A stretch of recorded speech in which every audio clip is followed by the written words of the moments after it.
Shalom, shalom, mishpocha. Welcome to another edition of Torah Tidbits. This is Torah Tidbits installment Sukkot. We're going to be dealing with the scriptures and passages, dealing with the high holy day of Sukkot, which, by the way, is my utmost, very, very favorite high holy day of them all. It's the last hurrah of the festive calendar.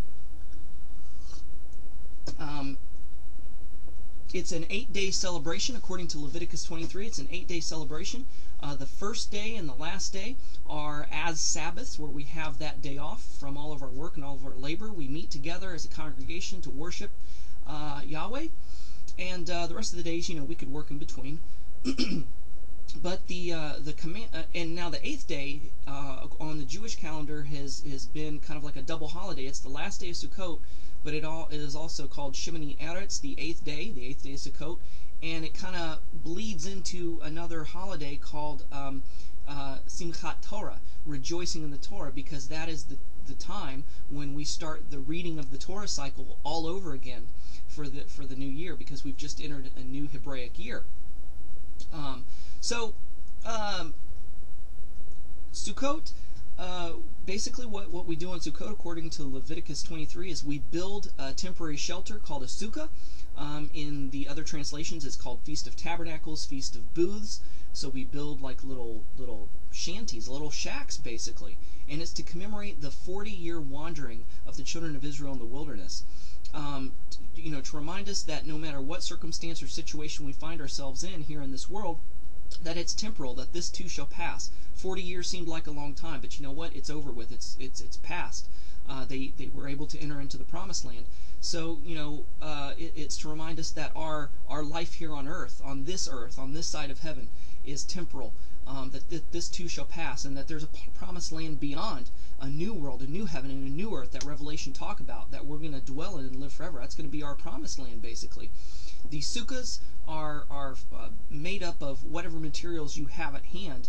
It's a 3-sided structure. The opening should always face the east, the rising of the sun, the return of the Messiah. And you can make it out of anything.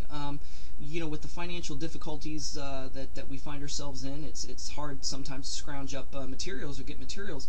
So basically what I did, I found some old fence posts on the property. I put the fence post on the 4 corners. I got tarp, covered 2 sides, and the 3rd side was already covered because I put the sukkah up against the wall of my shed. So that serves as a 3rd wall, and that's totally acceptable according to Jewish halakha. And the roof, it has lattice, to support the leafy boughs, whether they be pine or ash or cedar or whatever, because you're supposed to cover the top with some sort of foliage, because it's a harvest festival. Some people use bamboo, some people use cornstalk. As long as it's a plant material, use whatever. And you're supposed to be able to look up through the sukkah and see through the roof the sky and the stars. And the sukkah is also to remind us of our bodies, how our bodies are temporal, how our bodies are frail and mortal. Just as in the wilderness, if a mighty, mighty sandstorm came up, it could have blown away the sukkah, no problem. Could have got rips, holes, and tears in it. You constantly had to repair. You were collapsing it and taking it with you and setting it up again. And our bodies are like that. It's frail.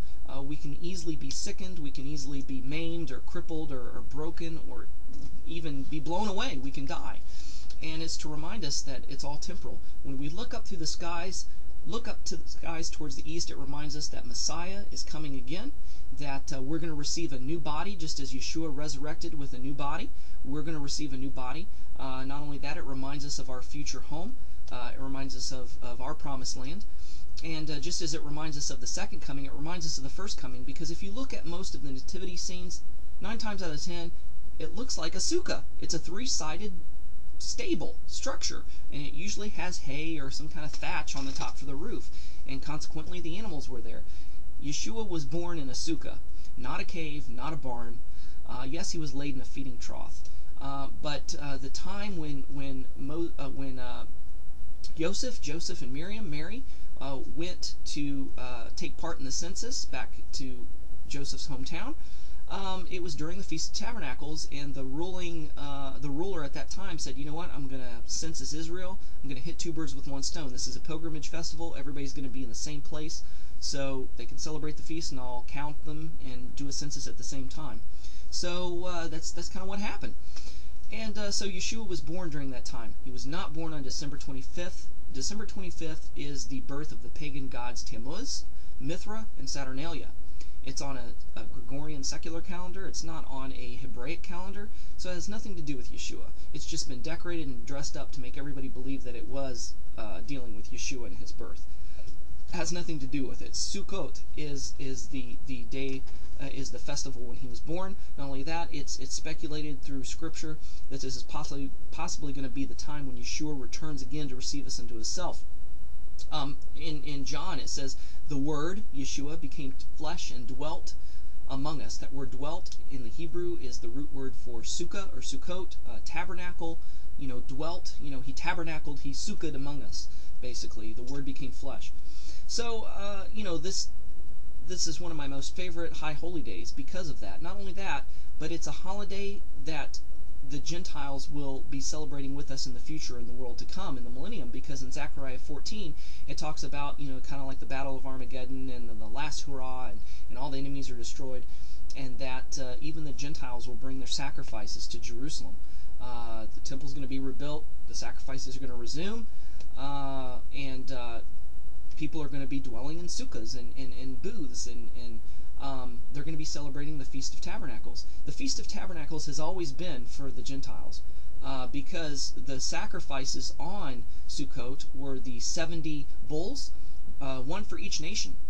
And there was also a 71st bull, which was also for Israel. But the sacrifices were geared towards the redemption of the goyim, of the Gentiles, and this was also this was to include the Gentiles, because when a Gentile converts, they're brought into the commonwealth of Israel. They're basically, when they convert, they're Jewish, and they're subject to the same laws and rules that the Jews are, because there is one Messiah, one salvation, one Torah, one law, one baptism.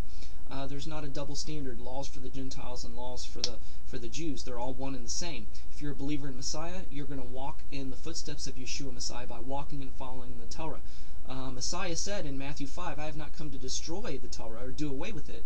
I haven't come to destroy it or do away with that or the prophets. I came to bring it into its fulfillment, into its full meaning and context, so that when we walk in the Torah and we celebrate these festivals, we celebrate in full knowledge and in fulfillment. So, this is just kind of, also let me mention the 4 species, the leafy boughs that we're supposed to wave before Yahweh. It's called a lulav, and because we're in the diaspora, and because some of the ridiculous prices to buy a lulav and an etrog to wave before Yahweh, sometimes you have to just make do. I've taken a lulav from the past, kept the pine, the palm branch, found some willows here locally. Don't have any myrtle around here, so I found some that look like myrtle, and instead of a citron, I got a lemon. That's the closest thing we have to a citron. And so, when you're in the diaspora, you got to make do with what you have. In certain cases, you can't worry about Orthodox halakha like that. It's just ridiculously expensive, and with the delivery and the shipping and getting it across borders sometimes is really difficult. I'm running out of time here, but anyways, we wave those before Yahweh, and so that's the lulav and the etrog.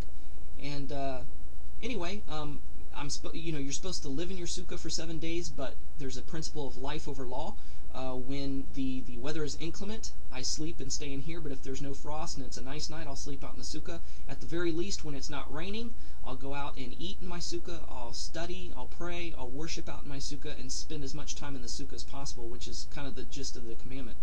But anyway, I'm running out of time here, got about a minute left, so I'm just going to wrap things up. I thought this was going to be a 2-parter, but I think we can kind of finish it and stop it right here. So hopefully you enjoy the festival of Sukkot. Shabbat Shalom, Shavuot Tov, Mishpocha, Chag Sameach Sukkot. See you later. Bye-bye.